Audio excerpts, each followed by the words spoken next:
Hey there, all you creators of habit. Welcome to Table to Stage. I'm Jordan Worma. Today, we're going to get super comfortable on the pod, and what could be more comfy than stripping down in front of a stranger and letting them run their fingers all over you? I know it's my favorite Tuesday morning for sure. All right, maybe not. There really aren't many easier ways to make me queasy with discomfort than just some rando putting their hands all over me. So the fact that some people are able to relax enough to let someone paint their entire body is just a wild thought for me. But today's guest has made quite the name for herself by painting bodies and other canvases. So if you visit artsimplicated.com, you can see Alicia Cobb's work, whether on a body or a wall, and you'll get some idea of why she's been recognized in the field of body painting. So getting to record in Alicia's studio was a really great opportunity, not just because it's the space where she makes her art, but it also gave me a chance to visit the burgeoning art scene in Bridgeport, which really is robust. The Artist Collective at 305 Knowlton is home not just to Art Simplicated, but several other photographers, artists, and creators of all different kinds. And to me, it's really a sign of a healthy, creative community. Alicia's story is pretty great and very inspiring. So rather than spend any more time with this preamble, let's just get right to it. So here are me and Alicia from the Art Simplicated studio in Bridgeport.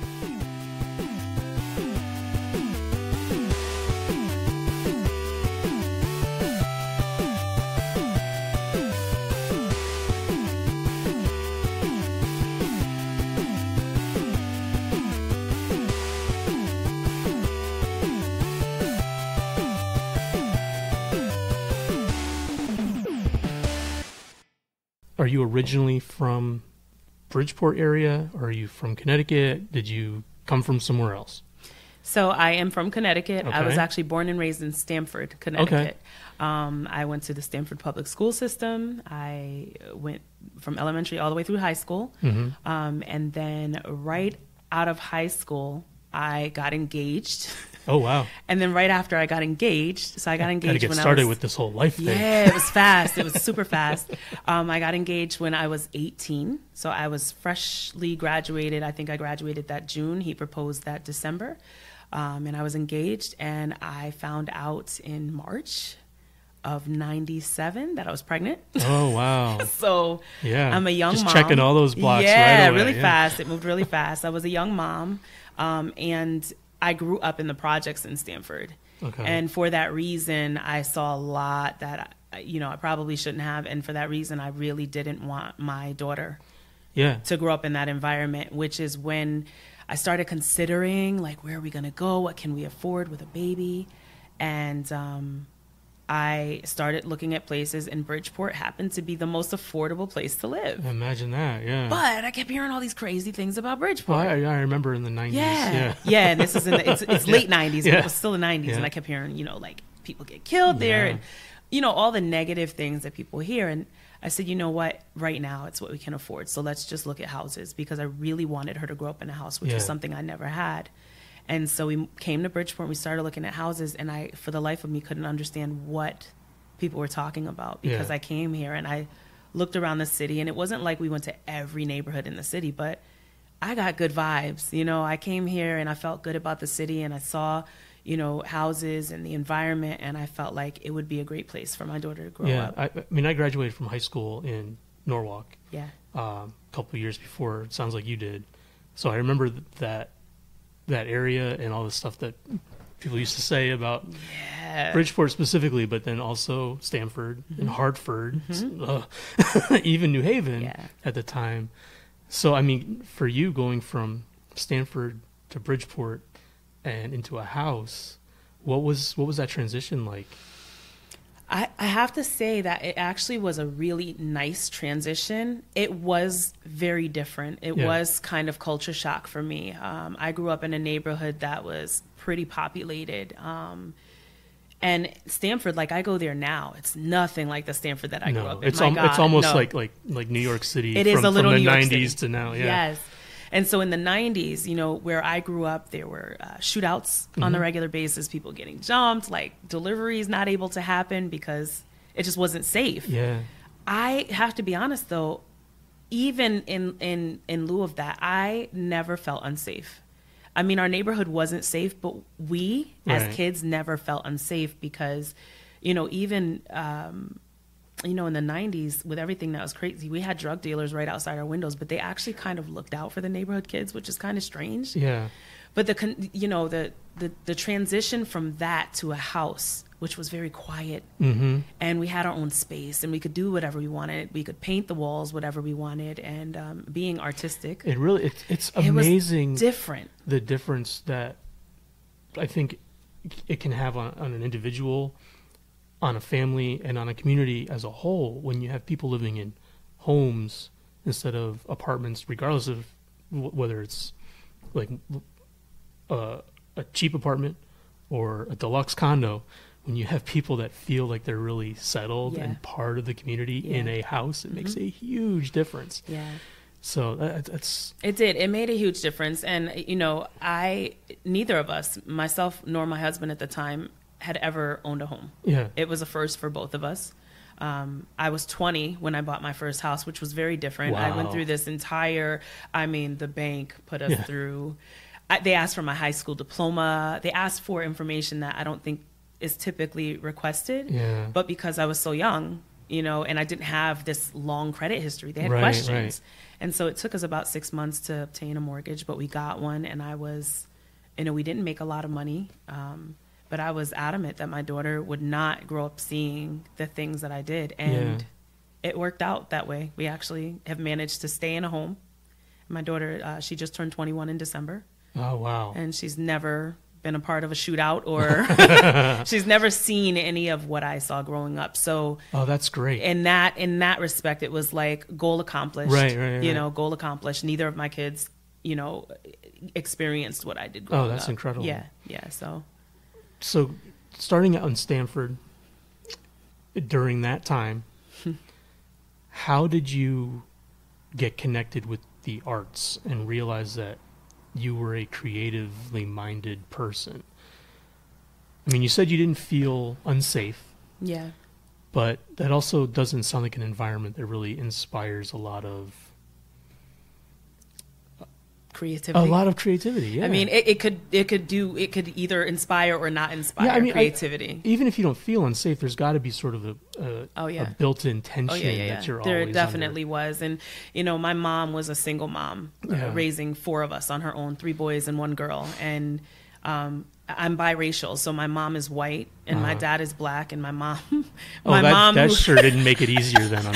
My mom, who was this white woman raising, her 4 socially black children, because in society it's if your father is black, you're black, so. But I've never even that, my mom always raised us like, you don't identify yourselves by color. Yeah. People are people. And if somebody asks you, because I remember the first time somebody asked me what I was, and I was like, a girl? Yeah.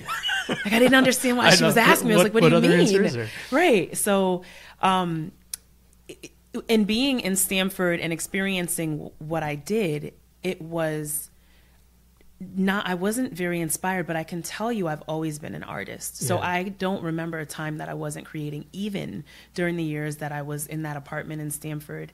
And I want to say it really came to life when my parents went through a divorce. I was about 6 when they separated, and about 7 when they went through a divorce. And I just remember sitting and drawing for hours with crayon and paper, like my family. And it was the house with the white picket fence, and there was a rainbow going over top, and it had the doors. It had the doors and the windows with the 4 panes. Just idealizing everything. I was idealizing everything, and I was, drawing on paper what I thought my family should look like. And I remember that being how I got through emotionally, because we didn't go to therapy. It wasn't, that my mom didn't want to take us to therapy. She wasn't in the position to do it. She didn't have insurance, and the insurance that my dad had wouldn't cover mental health. Insurance didn't cover any mental health. Forget that. It wasn't a priority. This is back in the 80s, so it was just a very different, different time. But I want to say it was around the time that I was 7 that that fire Yeah. was lit. It was almost like a match. And it became, I refer to art as my first love. Yeah. Because it's been my constant. It's been the thing that has been with me since pretty much day one. Like, I'm pretty sure I was swooshing around in the womb with, you know, in my amniotic fluid, like drawing something or painting something, you know. It's always been a part of me. I've always been embedded in art. I just can't explain it any other way. Has it always been a visual art that you've been drawn to, drawing, painting? Yes and no. So visual art is what I do, but I'm drawn to all art. So like dance is my absolute favorite form of art. And it might be why body painting has been my main thing, because I think the human body is absolutely fascinating. What it does, how it holds us. You dip this gift of this body that's been given to us, and we take advantage of it on a regular basis. You know, it's like, okay, my leg hurts. Considering everything we put ourselves through, it's amazing we last as long as we do. It's amazing what our bodies do. And so I've always been fascinated, I think, by the human body, and human connection has always been a thing for me. So I honestly, like, I will say that dance is my favorite form of art, but I love all forms of creative expression. I think that it is so necessary for the sanity of the world. Yes. That's the best way I could put it. I think that's definitely true. I think it's important for people to not only have the outlet, but to also be able to share the experience of other people. And I don't know a better way to do that than through art. I mean, music, visual arts, dance. I mean, these are languages. Like music, I don't know anybody that doesn't listen to music. And most of the time when I'm painting... Would you want to know anybody that doesn't listen to music? I don't know. I would be a little disturbed, you know, in a non-judgmental way. It's like everybody likes some kind of music. There's some judgment there. Like I try to be non-judgmental, but, you know, it happens. But no, I don't know anybody that's not touched by some kind of music, even if it's not the same kind of music as the next person. Everybody is motivated or driven or feels some kind of emotion with music. And so when I'm working, whether I'm painting a human body or a canvas or a wall, I'm almost always listening to music, and it does affect what comes out, you know? How could it not? So my way of expressing myself artistically has always been through the visual arts, as far as painting, drawing, that type of thing. But I am really drawn to all. I love theater. I love musicals. I love music. I anything in the creative realm, I have a very high level of respect for. Oh, that's great. What about, like, for your own kind of artistic journey, for lack of a better term? Like, you started out drawing. How did you get to where you are now? Was it just you went from pencils to pens to markers to paints, and what was that like? So that's an interesting story. So I hope so. So I found art, or art found me, around the age of 7 when my parents went through a divorce, and I got into a relationship pretty early. I want to say I was 13 when I met my children's father, and fell very, very quickly in love. You know, you're a teenager and you're overzealous, and I was just like, oh my God, this man here to save me.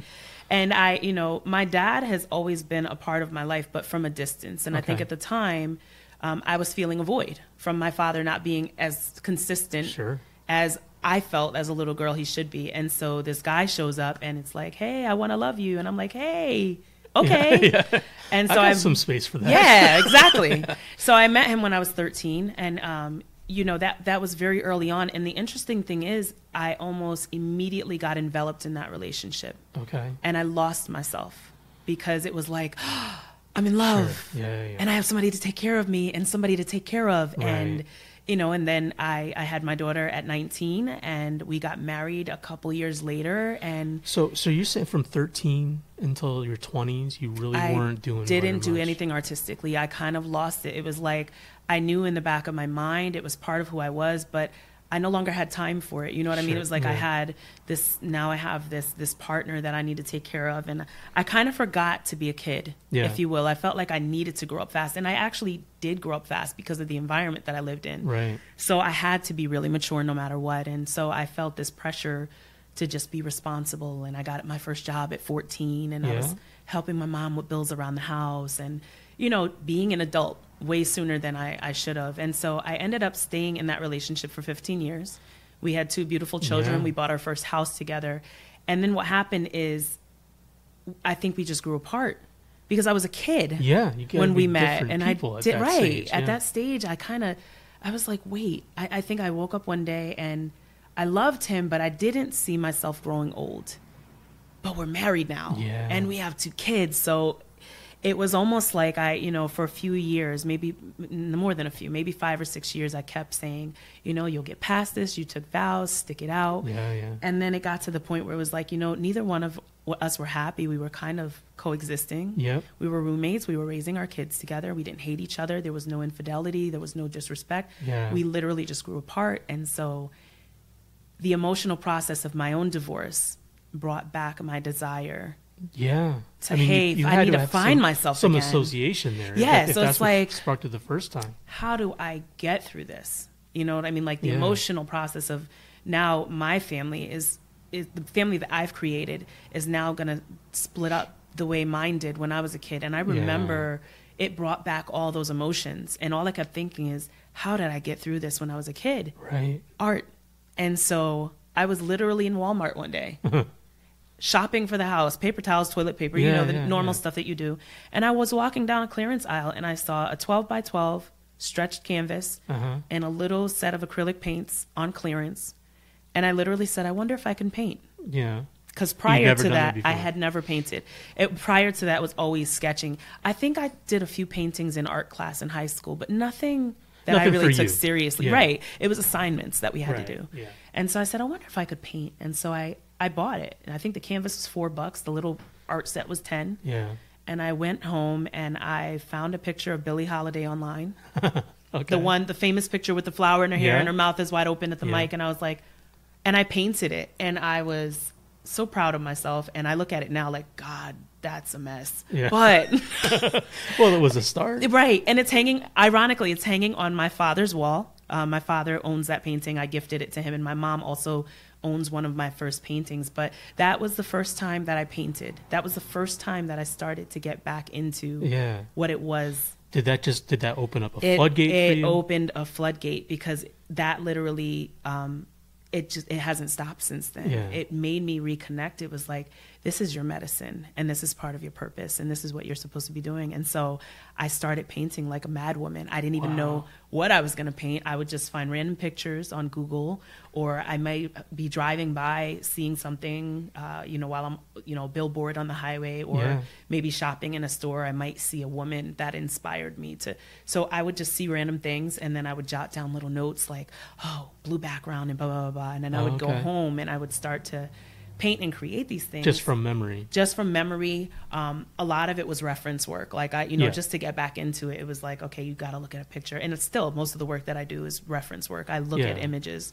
But it was just, I felt like I could breathe again. Was there a learning curve for you to get back into it after such a long time away, or you just pick it up and...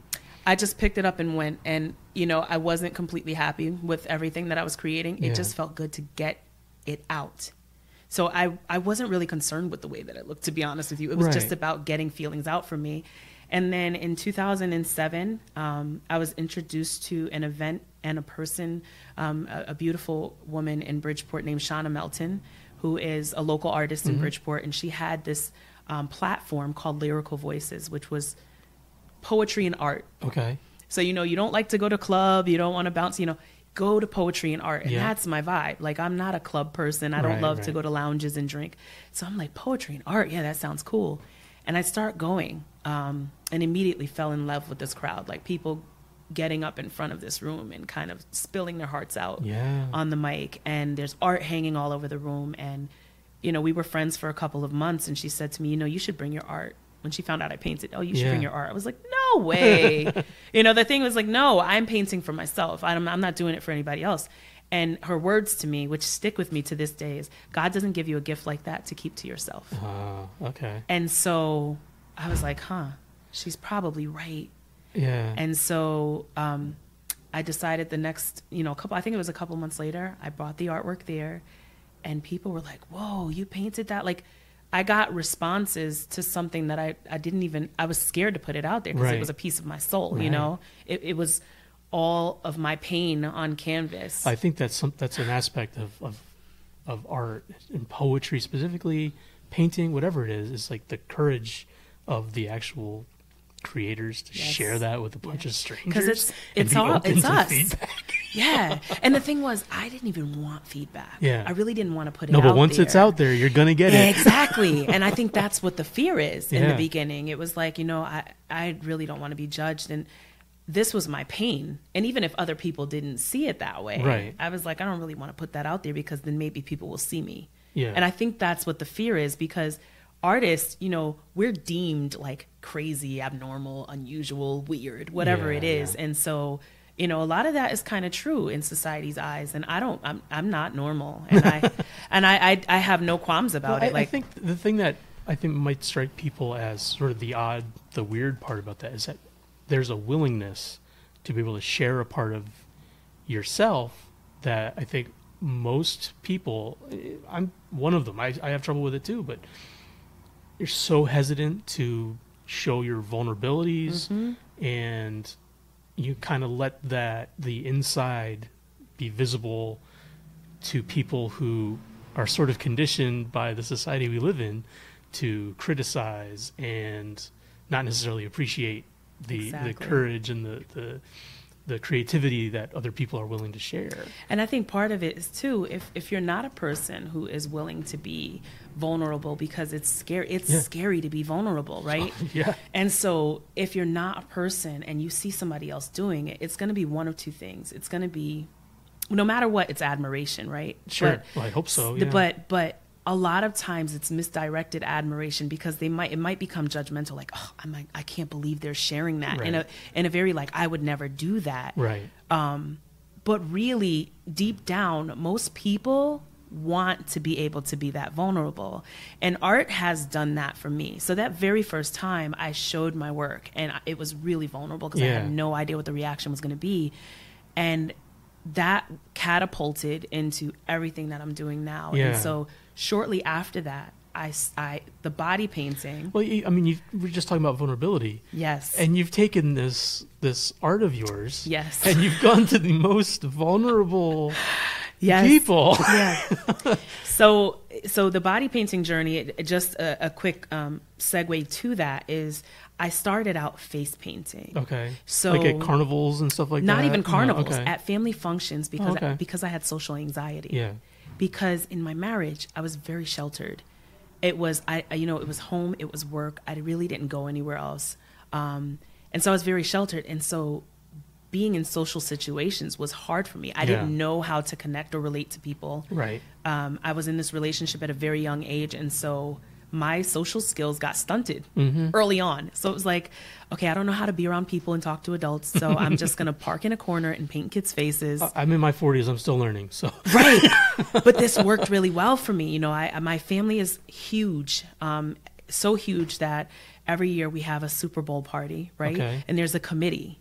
Like this is for my dad. For a family? For the Super Bowl, yes. We have a family reunion committee and we have a Super Bowl committee. Okay, two committees. We might have more than that, but those are the two most prominent. And this is my dad's family. Wow. It's huge. Okay. So we would go to this Super Bowl party. They rented out a gym. I'm really not. Oh my God. I'm being very serious. So they rented a gym in Stamford, where most of us are, and they set up 5 flat screen TVs up front.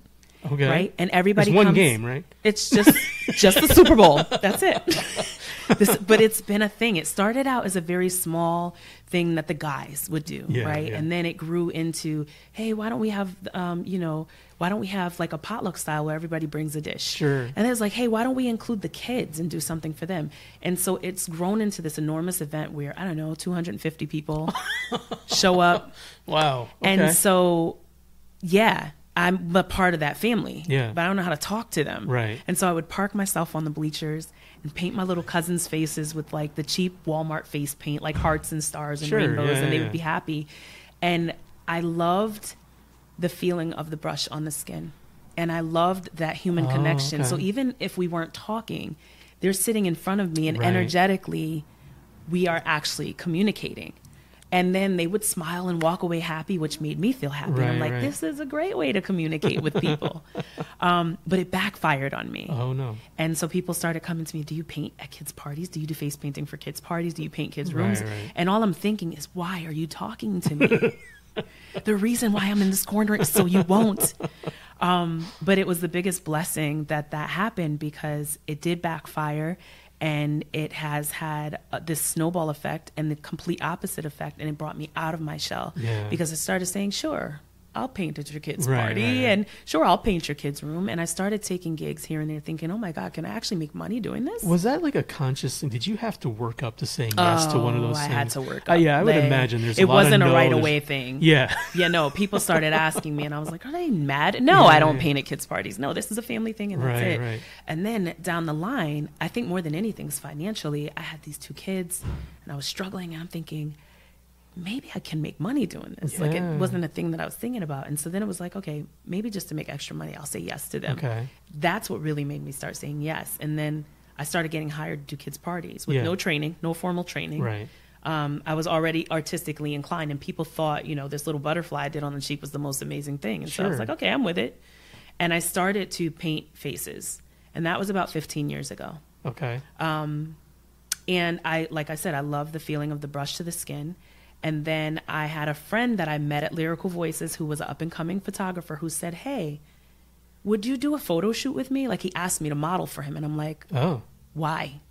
Yeah. I was really insecure. Yeah. I didn't, I didn't see myself as beautiful or a model or anything like that. But he was really adamant. Listen, I have a new, I'm trying to build a portfolio. I'm new, I'm up and coming. Right. Would you be willing to model for me? And I was like, I guess. I mean, I really don't know how to pose. That takes some bravery and Right. self-confidence And there so too. Holy cow. I said to him, sure, I'll do it, but I'm going to need some guidance. But I was really testing the waters and trying to get myself into a place where I can overcome my insecurities too. Sure. Because I'm trying to build my self-confidence and all this other stuff. And so I ended up posing for him, which happened to be his very first photo shoot ever. Oh, wow. Okay. I was his very first photo shoot ever, which I thought was really cool. To this day, we're really good friends. Yeah.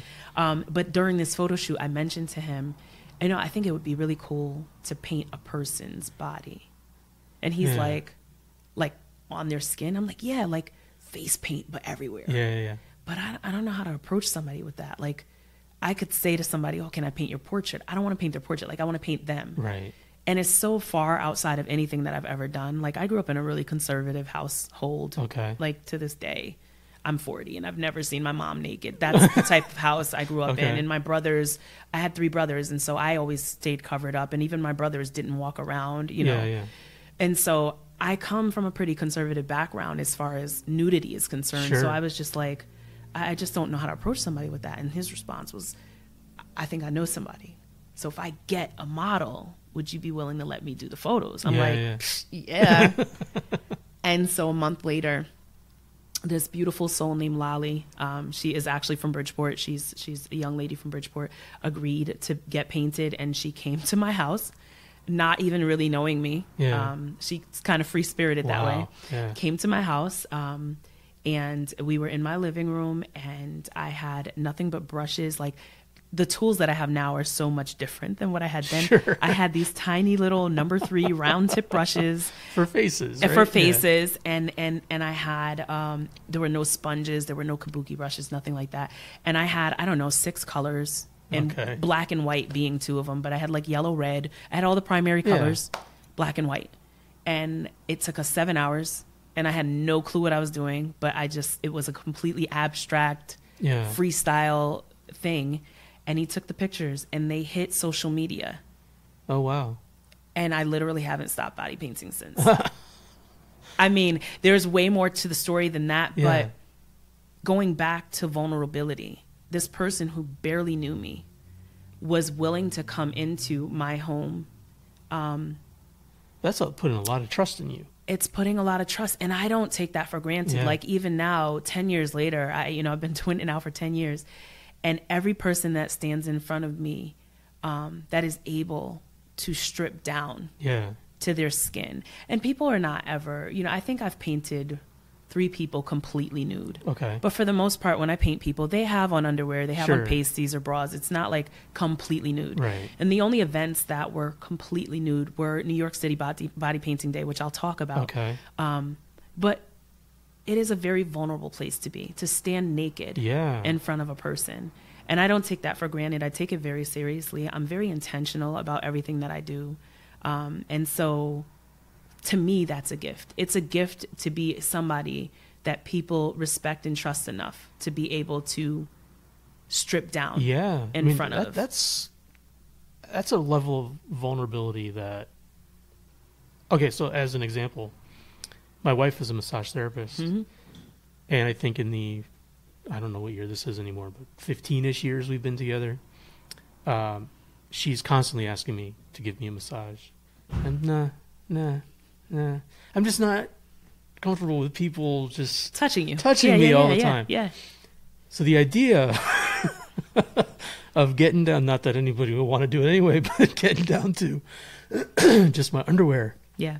And then spending hours with a paintbrush is so frightening to me. Like, I don't know how anybody gets I have the headspace people, to be able to do that. Right, but I have people that come to me for that very reason. Yeah. It's like, I want to overcome this fear, Yeah. or it's a bucket list item, or they're pregnant and they want to commemorate their pregnancy, so they want to get belly paint or body paint, or it's a cultural thing, or they just got over something really crazy. Yeah. And the way they want to celebrate or therapeutically get through it is to paint their bodies. Now, it's not your conventional way of dealing with things, but people come to me for so many different reasons. Now, I'll be very clear in saying body painting is not my main source of income. Right. I don't have enough people that are courageous enough, you know what I mean? Right. But the people who are, I respect so highly, because I myself, I've been painted twice. Okay. By other artists. Was that been like for you, being the other end of the brush? And that was the reason why I did it, because again, being very intentional with everything that I do, I think it's kind of crazy to carry a career or do something without a complete understanding of what it's like. And it's different for everybody. So I'm not saying my experience would be the same as every one of our experiences different, but for me, makes it relatable for you. It makes it relatable for me, which is really important. And so the first time I did it, I want to say it was probably about 8 years ago. And it was my friend Shauna, the one who introduced me to, and she's not a body painter. She actually is not a fan of naked bodies, period. So this was for her to overcome her kind of phobia of naked bodies. And so I wasn't naked. I had on a bra and underwear, but I stood there for hours and she painted whatever we didn't have a plan. Whatever you want to paint, go for it. I'm an artist, so I'm all about artistic freedom. Sure. It was really liberating. It was very freeing. It was maybe a few years after I had gone through my divorce. So emotionally, I still had a lot to let go of and a lot to go through. And I think I had a need to be free emotionally. And so standing there for hours and getting painted, every time she hit my skin with the brush, it felt like things were being released. Yeah. And then she took photos, and then I saw the photos like, oh my gosh, that's me. Because you don't look like the same person in paint. Right. And so you're naked, but you're not. You literally become a piece of art. And so I think that's what I love about it more than anything. And I think I was telling you right before we started, I want to say it was November, during the Bridgeport Art Trail, I participated in the Pachakacha, which means it's Japanese for chit chat. And the Pachakacha, the subject that I spoke on was the healing art of body painting. And I want to talk briefly about my older brother, Brian. We're 4 years apart in age. And Brian's path has been very different than mine, but we grew up in the same household. Brian, at 12, got into a terrible car accident, nearly died, scars everywhere. He's got scars on his chest, on his legs. I mean, they literally... Surgical scars? Surgical scars. They literally... Surgical scars and from injury from the actual car.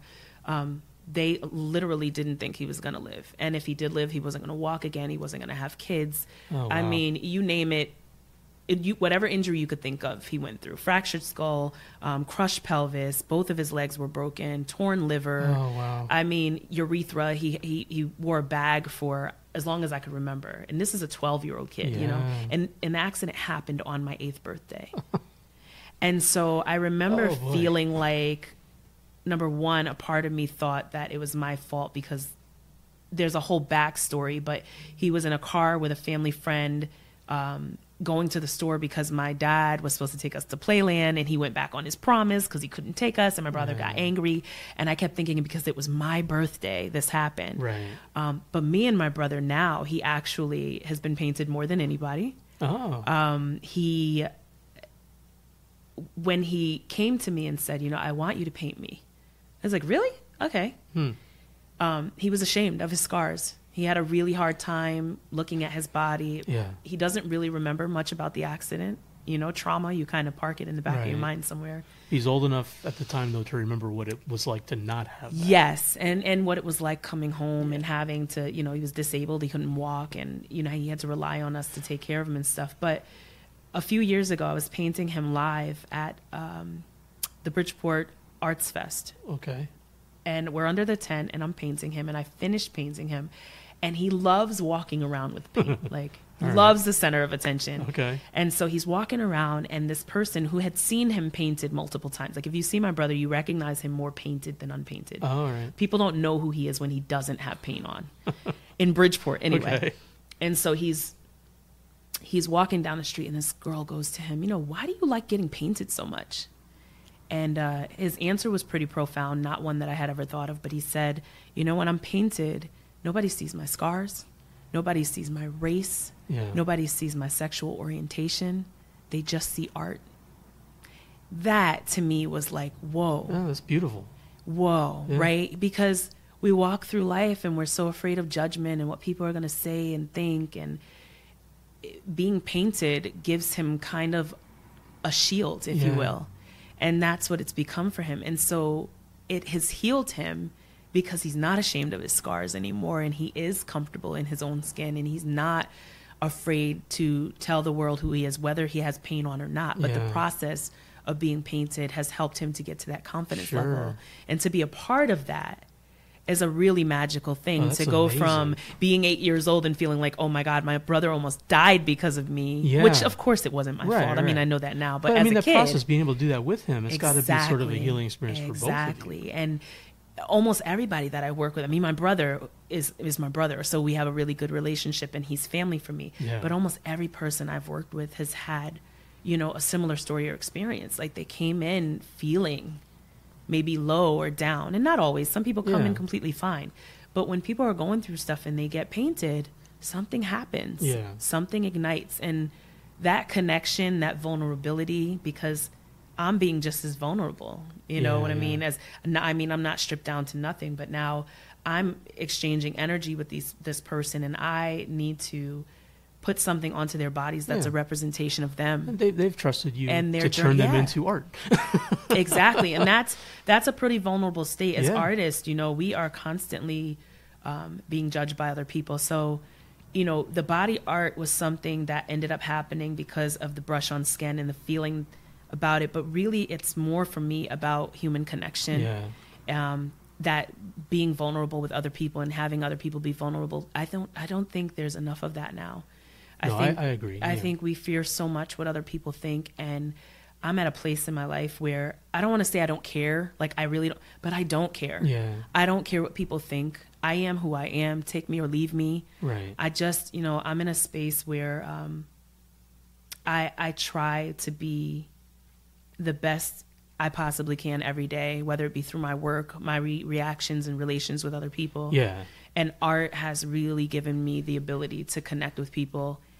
I don't know that I would be able to do it any other way. It is the catalyst to my connection with people. Right. And it has helped me to grow as an individual and a professional. Well, I think that's one of the things that, for me at least, is so disheartening about the lack of focus put on the arts in public school and in communities just in general now. It's nice to see where there's, and it's not just in Bridgeport or in the major cities, it's not even just in Connecticut, but there are little kind of springs of just wonderful art from all kinds of different mediums that are kind of popping up everywhere. And it's really makes me feel good to see that. I am curious though, because body painting isn't the kind of thing that you see very often. So how did you know that was even an option for you? Was it, did you meet another body painter, see it in a magazine somewhere, just came out of your head, just wanted to paint I didn't. somebody? It was, again, going back to the face painting, in the skin to, the brush to the skin, and that connection that happened. And then the idea of painting a whole body, it was just an idea. So it was just an extension of, it was an extension. Really I was really face sheltered. everywhere. Yeah. I was really sheltered. So I had no social life. So meeting other body painters, wasn't a thing. I didn't really even know any other artists until I met Shauna, who then introduced me to a whole nother platform of artists. But so what happened when you experienced the body painting community at a larger level? Because I mean, now you've been to contests and exhibitions and all this kind of stuff, and it had to have been a really different experience from anything you would have gotten around here. Yeah, it was. So I went from that first body painting with Lolly, and the pictures hit the internet, and I found out it was a thing. Almost immediately, I got a message from somebody at the African Student Association at UConn stores. Okay. And they wanted me to come up and paint bodies for their event that they had coming up. And I was like, oh my gosh, it's like my first big gig. Right. And they wanted me to paint 9 bodies in 8 hours. Oh, no biggie. I was like, yeah, sure. Yeah, I'll do it. I had no idea how I was going to accomplish that, but I knew it was an opportunity I needed to jump on. And I did it. I went up there and I painted for that period of time. Did you have ideas what you were going to paint before you got there? I knew it was the African Student Association, so I started, African Safari Sunsets, very generic, pyramids from Egypt and, whatever I could think of that was very cultural. And already that's something that naturally comes out of me. I don't know why. I don't know what the history of Africa is in my bloodline, but it comes out in my work, my canvas work more often than not.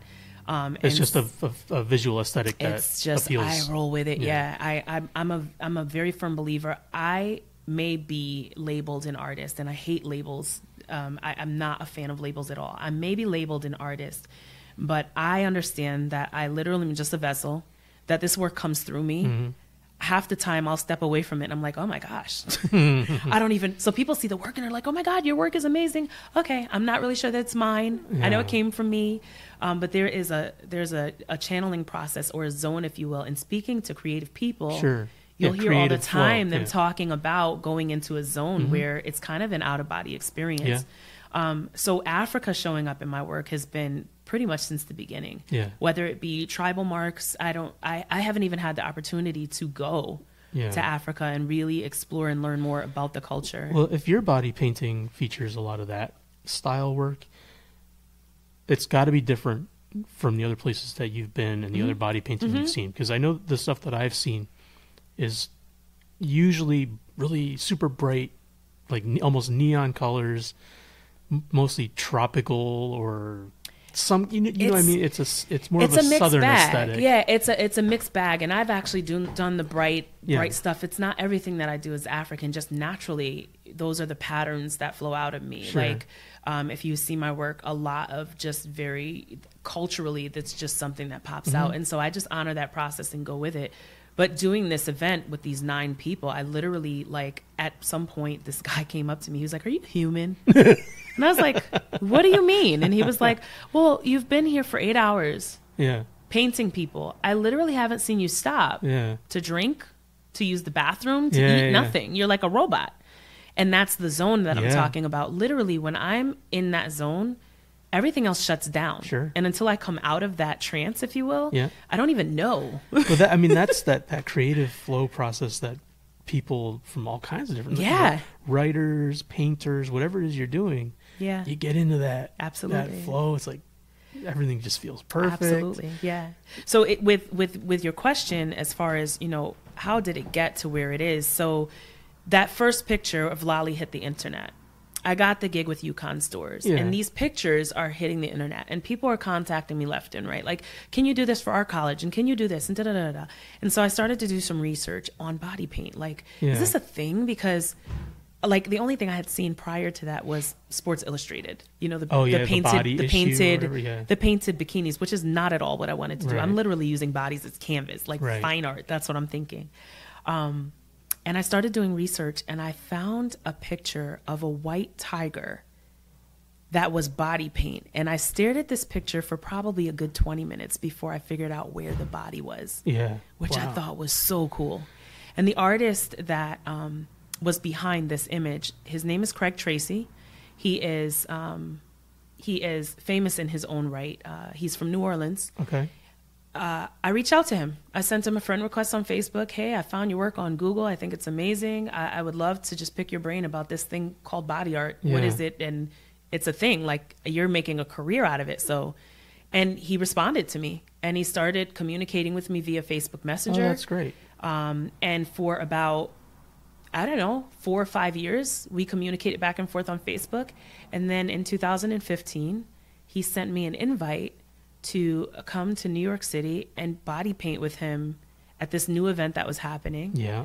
And so that was my first time participating in something really big. That's the New York City Body Painting Day? New York City Body Painting Day, which was an event that was founded by a gentleman named Andy Golub, who is in New York. He's a New York-based artist. Okay. He gets in trouble all the time for painting naked bodies in public in New York. All right. Like arrested in trouble. Yeah. But he's such a big believer in body acceptance and body positivity. And in New York, if it's for the purposes of art, you can walk around naked and not get arrested. Right. A lot of people don't know that. Yeah. And he went through the process of getting the permits and all that other stuff. But we literally stood at the opening of Central Park with, I don't know, 100 naked people.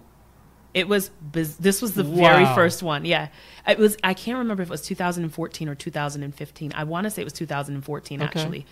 And so I got to this event. I took the train.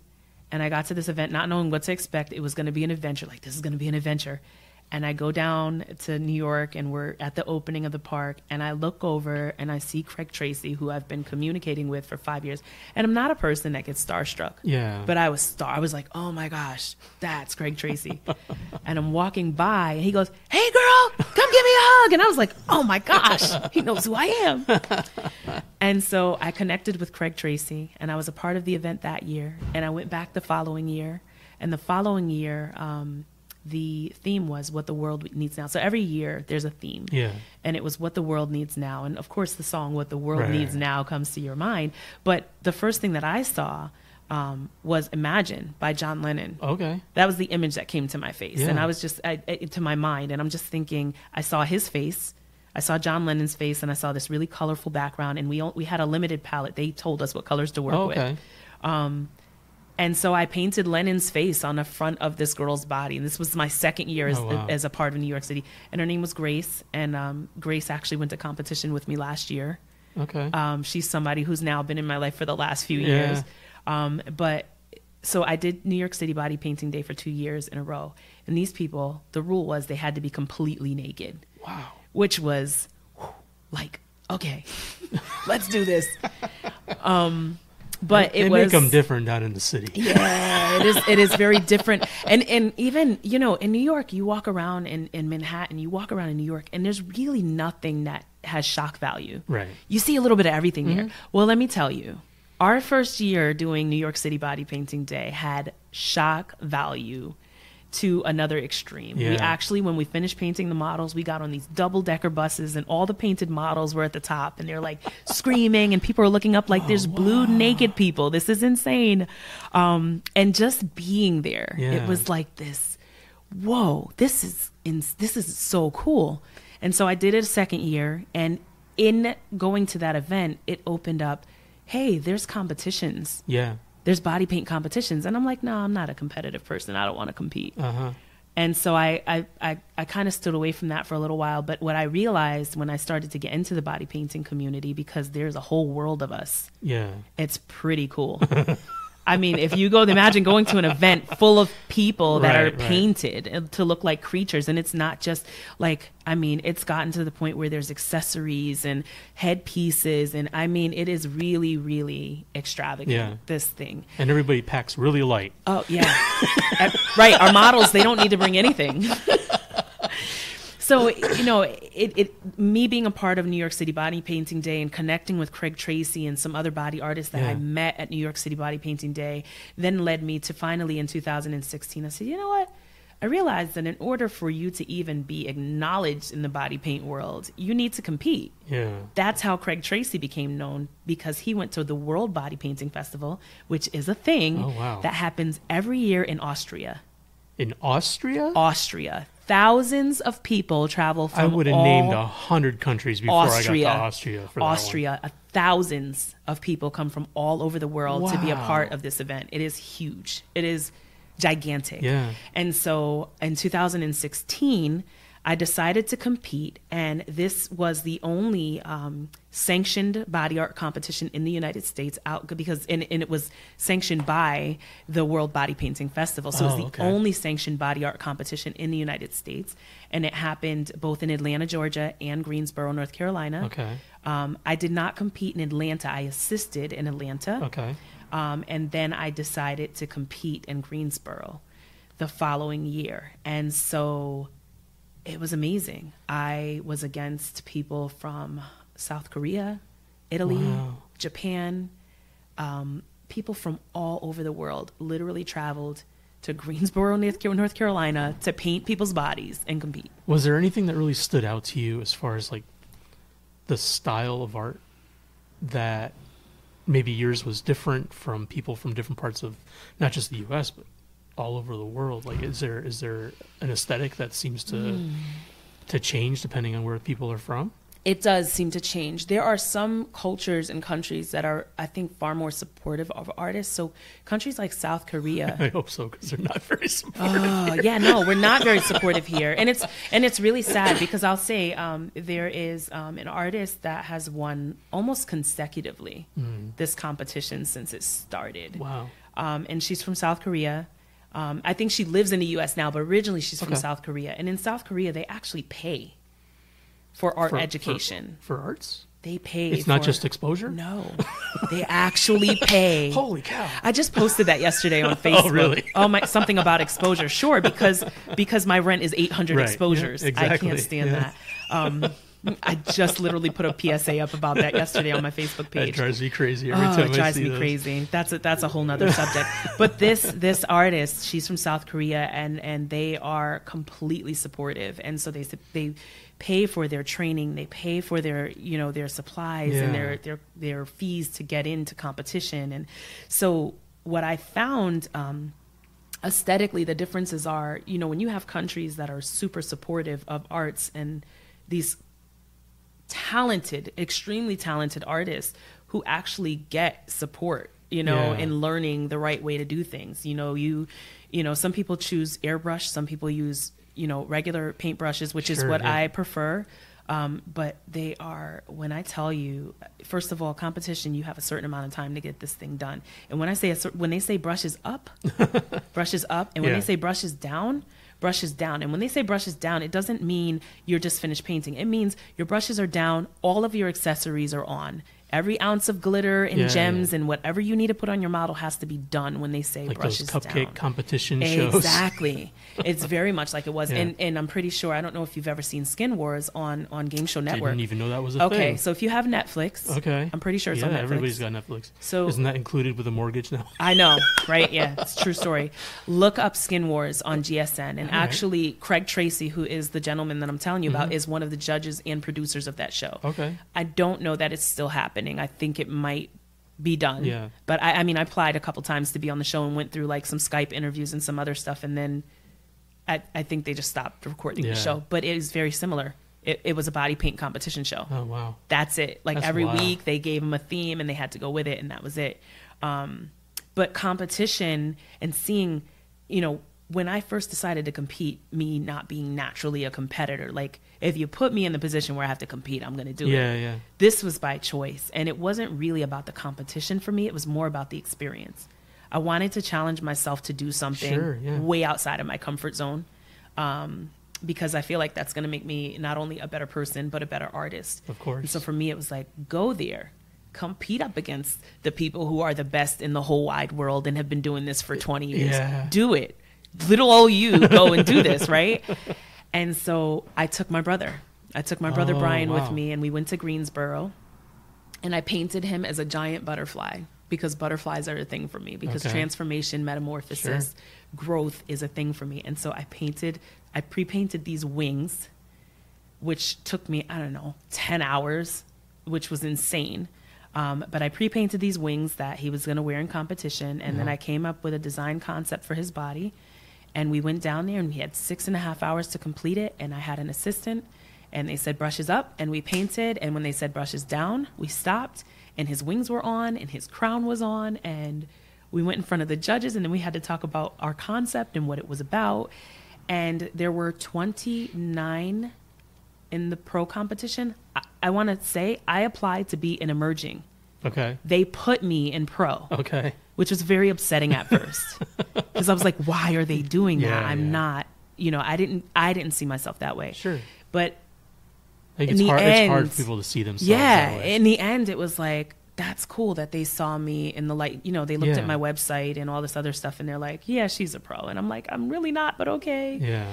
And so I was placed in this pro competition with 28 other artists. So I was one of 29 artists. I had never competed before.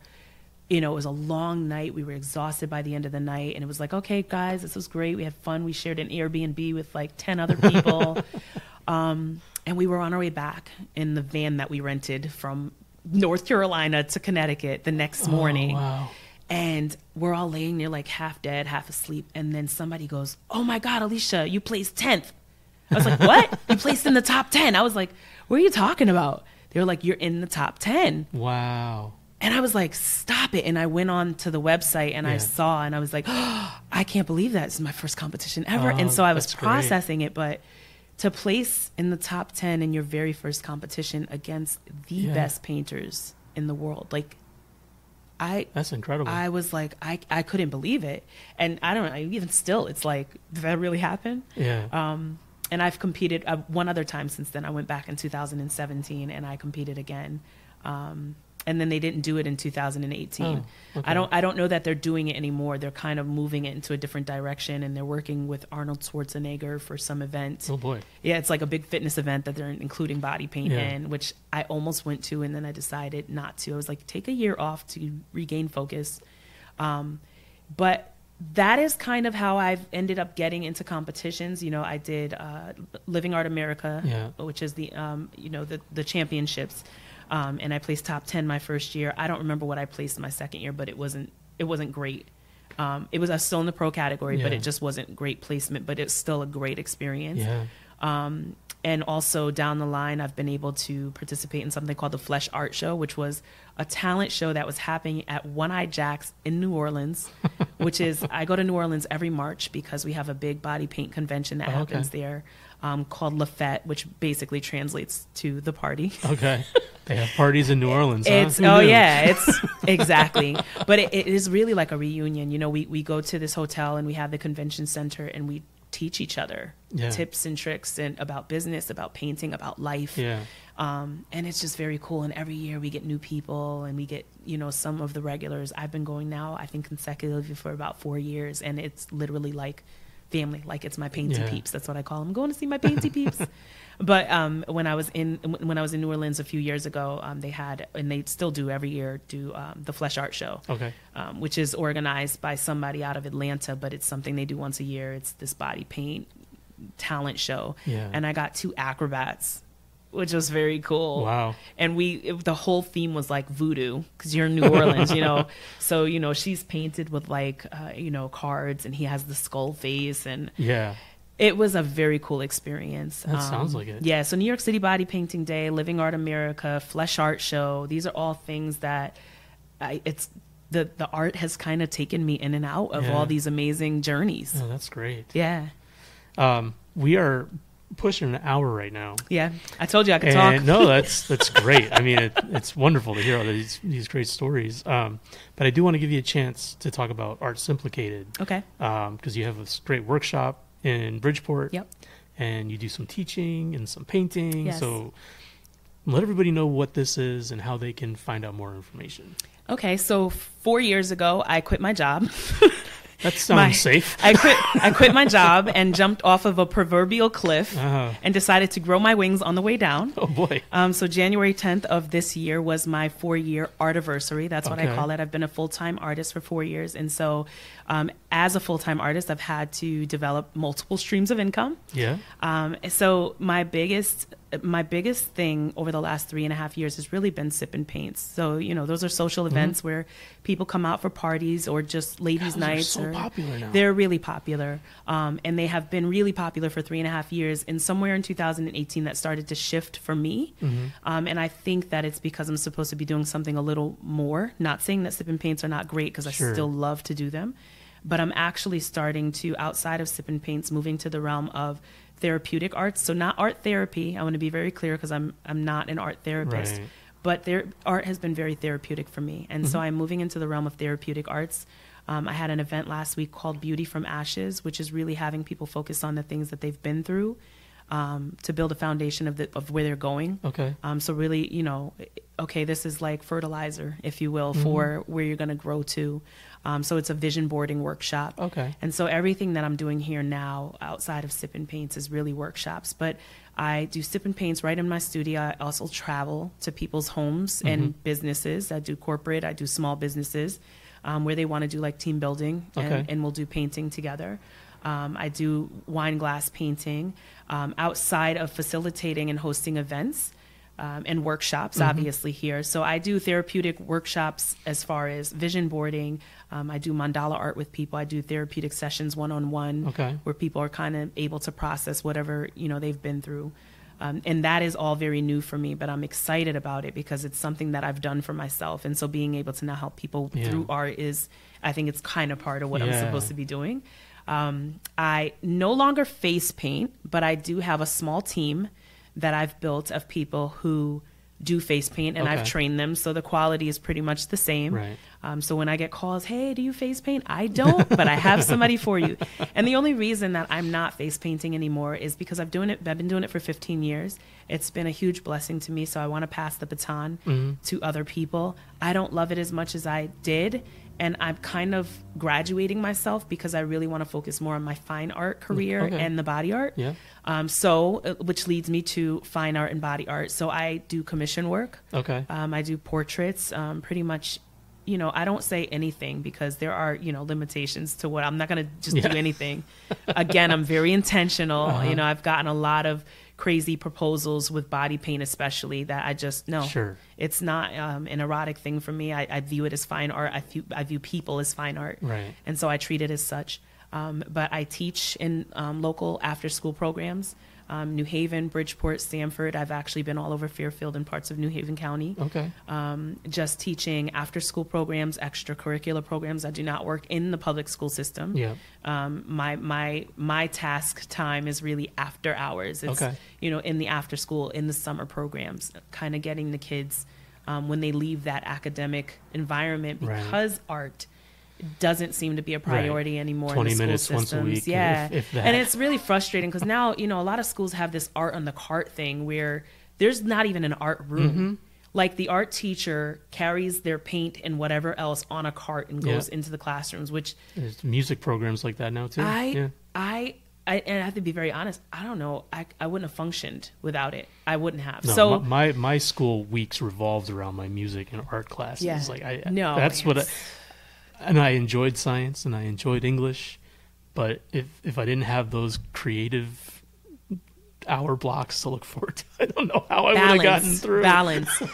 They brought me art and music brought me balance, and so I teach in the schools, in after school and extracurricular programs, because I know how important art is to these kids. Yeah.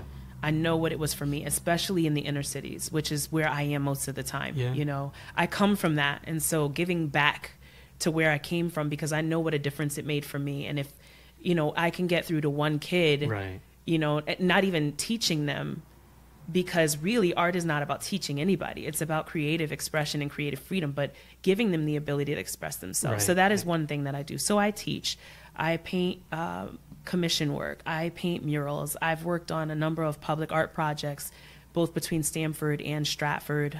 They have public art projects where they do these sculptures, and I've painted a few of those. And I'm actually, you know, getting now into life coaching, if you will, but really through art. So talking to people about pursuing their purpose and their dreams, just because I've been in a position where I've actually actively pursued it now for 4 years. So I'm not like an expert, but just being able to kind of guide people and tell them, you know, motivate them and encourage them to move in their purpose. So I'm doing a lot of stuff, but here in Bridgeport, I have this beautiful studio space where I facilitate these workshops. I think I'm going to start having discussions and stuff here. Arts Implicated was actually born in 2008, which was not too long after I, you know, found my art voice. So the idea of Arts Implicated, or the title, if you will, came from a poem that I wrote called Simplicated, because my boyfriend at the time called me simple but complicated. And so when I was coming up with a business name, because he said, you're really simple because you don't require a lot material-wise, but emotionally, you're really complicated. And I was like, hey, Simplicated, that's me. And so when I decided that I was going to fulfill this, you know, career in art, or pursue this career in art, it was Art Simplicated, because it is me exemplified in this title, if you will. And I'm not the same person I was when the name was originally given, but it still works with my business because it is simplicated, because I do a little bit of everything. Yeah. Sounds like you're really busy. Yeah, I don't believe in boxes. I was in Barbados a couple years ago they had a Good Morning Barbados where they did an interview with me because they wanted to know more about body art and skin wars and all this other stuff. And the guy asked me, he was like, so you are a body painter? And I was like, I'm an artist. I create many, many things. Bodies aren't the only thing that I paint on. And so I really hate the idea of being boxed in. But that is Art Simplicated. It is, you know, it is pretty much me in one arena. I do all things creative. Actually, my tagline is specializing in the art of transformation, because I love to transform things, whether it be people, walls, canvases. I have a website, which actually is being revamped by my assistant, who is also my daughter. Oh, wow. All right. So my website is being revamped right now, but it's going to be the same website. It's artsimplicated.com. Okay. My email is artsimplicated@gmail.com. If you look up Art Simplicated or Alicia Cobb in Bridgeport, and hopefully I pop up. Facebook? I'm on Facebook. I'm on Twitter, Instagram. I'm on Twitter. Okay. I'll be honest, I'm not that active on Twitter because I don't understand it. I don't either. And it's not visual. And I'm visual. And so Instagram, active. Facebook, I'm active. So far as Twitter's concerned, like, I know I can link stuff I put up from other things to go to Twitter. That's about that's about all it does. I'm Twitter illiterate. Like I don't. My daughter has tried even Snapchat, which is I've never this touched thing it. that I have a 21-year-old and a soon-to-be 18-year-old, and they've been trying to teach me how to use Snapchat for 3 years. It is a total waste of time. My attention span is like no. So I am on Snapchat. I just figured Instagram out. I'm not. I can't get that other stuff. I have it. I just don't know how to use it. Instagram and Facebook, I'm very active on. And my website stays pretty up to date as well. All right. I do like to ask everybody one thing before I let them go. I always like to get a recommendation from everybody for anything that you've experienced recently from any arena. It doesn't have to be art. That you think other people should try or experience that they might not ever hear of if you weren't to recommend it to them. Okay. Well, the first thing, without being literal as far as a thing to experience, I will say that every person should go outside of their comfort zone. Like literally. Those are the places that I've grown the most. It's been really, really amazing to just have the ability to go outside of what I know and understand. Those are the places that I've grown the most as an artist, as an individual. The more challenging it is, the faster I run into it, which is a really strange concept. But I kind of had to switch my attitude. Myself to do that. So I use fear as fuel, if you will. So if I had to say something, I don't know that it would be a food or a place or anything like that. I would actually say challenge yourself to use fear as fuel and really delve into the thing you're most afraid of, because when you come out of the other end, it's like, whoa, that's it. Yeah. You know, we spend so much time being afraid of. It's always worse in your head than it is in it's reality. always worse in our heads. And so I would say try that. Okay. You know, it's not a food. It's not anything like, you know, where you could walk in and buy it. But I think internally it's really important for us to start practicing the art. That's a good one. Of self-awareness. That's a really good one. And challenging ourselves to do that. How are you feeling right now? I feel great. Awesome. I feel great. Thank you so much for doing this. I appreciate You're welcome. All right. Okay, one more big thank you to Alicia Cobb for coming on the pod.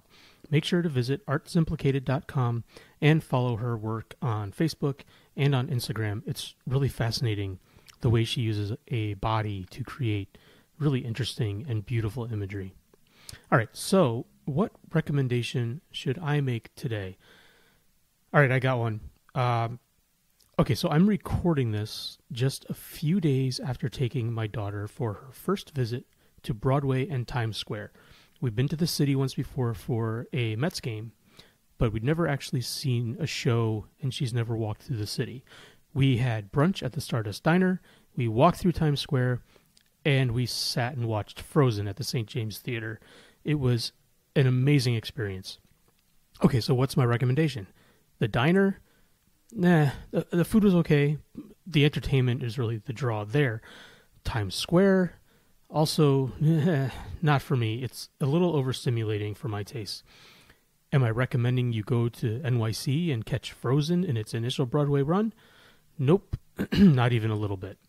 What I am recommending is to spend time with your loved ones, one-on-one. A daddy-daughter date is a really wonderful thing, and she's not going to be interested in doing that very much longer. So seeing her reactions to the city and the show, which she loved, made it a truly amazing experience. If you don't have kids, grab a friend, a sibling, a parent, a grandparent, someone, and just spend a day with them doing whatever it is you enjoy doing together, even if it's painting on that person's body. See that? Bringing it all back around like a pro. All right, so we've come to the end of our time together today, so make sure to leave a 5-star rating and irresponsibly wonderful review of the pod on iTunes or whatever service you use. I've recently made a few changes to the Patreon levels, including access to patron-only Discord channels, live Q&A sessions, and a little bit more. You'll have to visit patreon.com/tabletostage to see what that is. You can become a patron for as little as $1 a month. Could that money go to something else more important? No, absolutely not. There's just no way that could be true. So hit up patreon.com/tabletostage today. All right, that's it for me. Until next time, keep creating.